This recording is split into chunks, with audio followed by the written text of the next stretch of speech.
Hi, and welcome to the Nelson Physics webinar. This webinar is going to take our viewers through a bit of a look at the Unit 1 and 2, Year 11 Physics textbook, and some of the nature of the suite of the Nelson Biology, Chemistry and Physics texts, and of course looking ahead at the Year 12 Unit 3 and 4 series. Now the Physics text is one of the suite of Nelson texts, which include the Biology as well as Chemistry and Physics texts. Our Unit 1 and 2, Year 11 texts are ready for publication in the coming months and well and truly before the end of this year. And we're currently working on that development of the Unit 3 and 4 or Year 12 texts for the following year. Now this webinar is going to focus primarily on the Unit 1 and 2 Physics textbook and the nature of the supports provided inside of that and how they relate to the updates of the syllabus. Now more specifically, we're going to take you for a bit of a walk through some of the updates that we've seen in the physics syllabuses since that rewrite.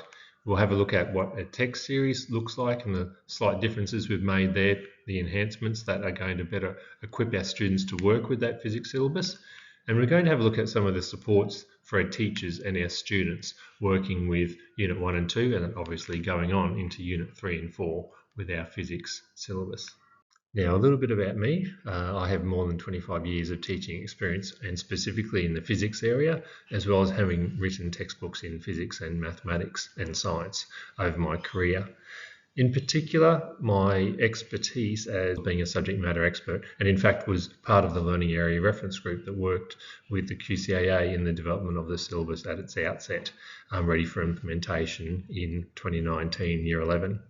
So I bring with me a range of experiences, and so do each of our writers and reviewers inside of the Nelson team.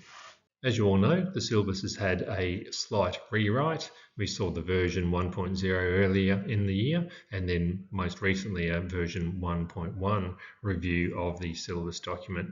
And as a result of that, we've tweaked, addressed, enhanced some of our text series elements to help better address what there is inside of the syllabus, as well as from the learnings that we've had since the implementation of the new QCE from Year 11 of 2019. Now, this isn't an exhaustive list, but we'll just have a little look at some of the updates that we've seen inside the syllabus documents. Across the Nelson series, and particularly in the physics book, we have been very mindful that every item of subject matter has been updated word for word inside of the syllabus document, and that every one of those identified points in the subject matter and material and the content of the syllabus document is included within our text. In particular interest, the Science as a Human Endeavour. I've been rewriting, I think, 23 separate sections relevant to that. Almost every one of those has been updated inside of the syllabus document. There was a lot of slight rewording about particular content areas. There was also a look at the formula and data booklet, and I've had my hand in with the QCAA providing feedback on what that looks like, as well as a few of our other co-authors. In particular, they've been introducing a couple of elements that relate to radioactivity, which we had a look at inside of there, and there's been some recognition about Kirchhoff's voltage law inside of the syllabus too. In Unit 2, we saw the introduction of some of the vector terminology and specifically how the nomenclature is shown for them. We've also seen a range of updates of define to more describe notes and questions being asked, as well as the nature of recall being updated to being describe the concepts of. So some of that cognitive verb work has been updated inside of the syllabus document away from the define and the recall to more the describe and the explain. So as a result of that, we've rewritten questions to help address that more readily inside of our text. Again, Unit 3 has also seen a range of updates as well as some additions inside of the text and a few little removements there as well. Essentially, we've seen some of the changes of cognitive verbs again to be a little bit more detailed. We're not expecting that recall, but rather describe or define, changing to describe as well. And we've seen some slight rearrangements of where subject matter is included. And again, Unit 4 has seen a few updates, in particular about those use of cognitive verbs. We've also seen some content being removed or replaced slightly. Again, new she statements throughout. Our Feynman diagrams have been recalled as particle interaction diagrams and particle interactions. And across the full suite, we've seen removal of mandatory practicals, but rather work where we're having students work with data interpretation. So whether schools have practicals to apply or not, or they're working with simulations or previously retrieved data to then interpret it. So there's been a real focus on providing information for students and data for students to be able to analyse and interpret. And that's one of the natures of how we've been revising the text, to then be able to favour the opportunities for looking at analysis of data and interpretation of data. Now, as noted earlier, the Science as a Human Endeavour statements have been updated throughout the full syllabus.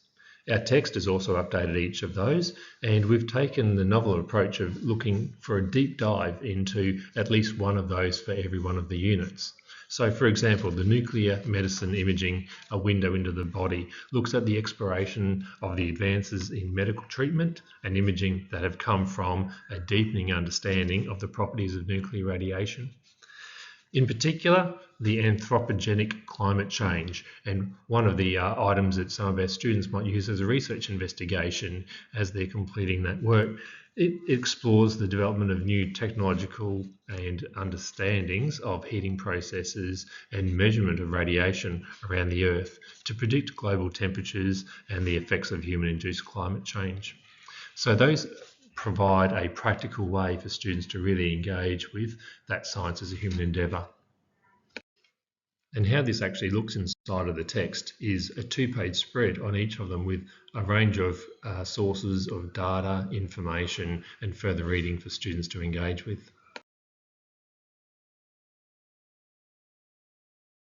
Now, one of the elements that I'm quite proud about in our reviews has been that we've been reaching out to industry experts for different elements of detail and most up-to-date cutting-edge technology and science which is being applied in the areas of physics. So one example of that is our Chapter 8, which is that on radioactive decay. And we've reached out to ANSTO, the Australian Nuclear Science and Technology Organisation, and their education managers come back to us with a range of suggestions that we've been able to look at and incorporate inside of the enhanced text. It's very important to us that factual information and up-to-date examples are being used throughout the text. Now, we've been very mindful about the nature of preparation for a 50% external assessment item for our Unit 3 and 4 text, as well as what that looks like in terms of preparation across Unit 1 and 2. In particular, we've had a real focus on our exam-style questioning and the deeper learning about whole of concepts in our texts. Now, there's a few different traits of the series across our Unit 1 and 2, as well as our Unit 3 and 4 text. The first, obviously, is the alignment to the syllabus and the exact alignment. Every one of the dot points in subject matter has been attended to. We have a range of cross-chapter questions, so questions that have identified how things might relate together, and we've seen experience with that with some of the QCEE external assessment questions that relate multiple concepts together. We've introduced the assumed knowledge and refined what we've stated inside of there. So when a student enters into a chapter, they know what elements they need to have perhaps done as a pre-test or to revise themselves in preparation for engaging with the material. We've improved our exam style and exam style questions throughout both the end of chapter reviews as well as our end of chapter examinations. And we've had a real focus on the skill practice of analysing data and interpreting data.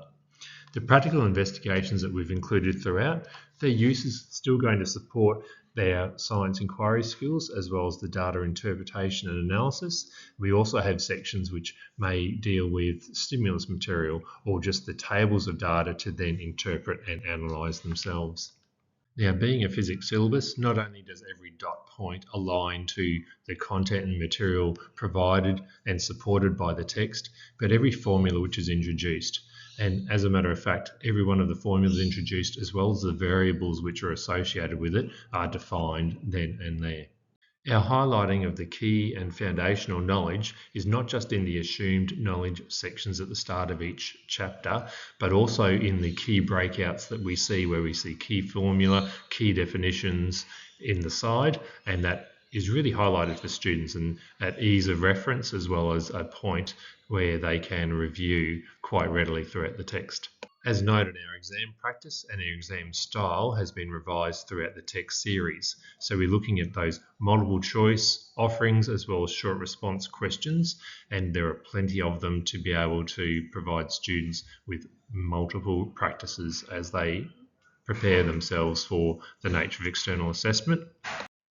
The other highlight of the text series is that of the data analytics, as well as the step-by-step worked examples that help support students to be able to then recall and note what the steps are involved in how they go about solving a problem. Of course, practicals and practical investigations can look quite different inside a physics classroom.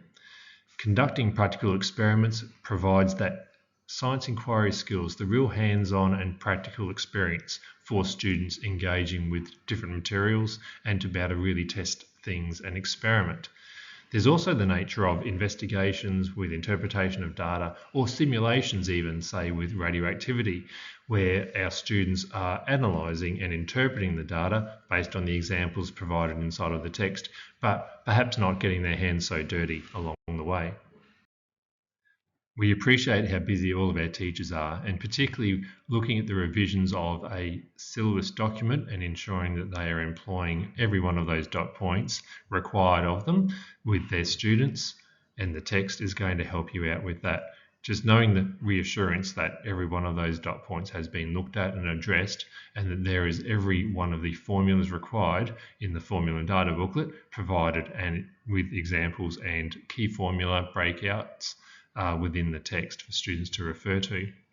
Now, further than that, the risk assessments required for every one of the practical experiments suggested in the text are provided for teachers, as is a teacher planner, to be able to use that across Unit 1 and 2 or Unit 3 and 4 when you're implementing.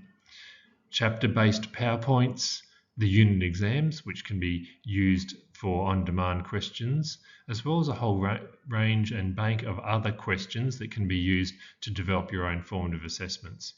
So each of these are provided to support our teachers with effective and efficient implementation of the syllabus.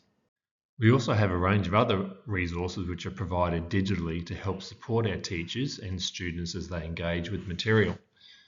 There's a whole chapter, digital, which is provided on how to approach assessment in physics. That includes examples of data tests and how to approach them. The student experiment, how to unpack a student experiment, how to write a research question, the different elements of forming and finding and how they are represented in our new criteria sheets. There's also a section on the research investigation and how to be able to write a good research question, how to develop that from a claim. There are drill and practice worksheets for students to build their confidence. And another element I'm quite happy about is the chapter summaries. So not only do they exist at the end of every individual chapter inside of the text, but they're also provided as a cohesive and succinct way of reviewing the text as a whole and every one of those dot points that you'll find inside of the syllabus document. Here's some of the details of our sales consultants to reach out to. If you'd like to have a look at some of the sample chapters that we have, please reach out and they'll be more than happy to help. I thank you very much for joining me for a bit of an insight into the Nelson Physics Unit 1 and 2 and Unit 3 and 4 textbooks and the support that they provide for our teachers and our students as they engage with the updated physics syllabus. Thanks for joining me.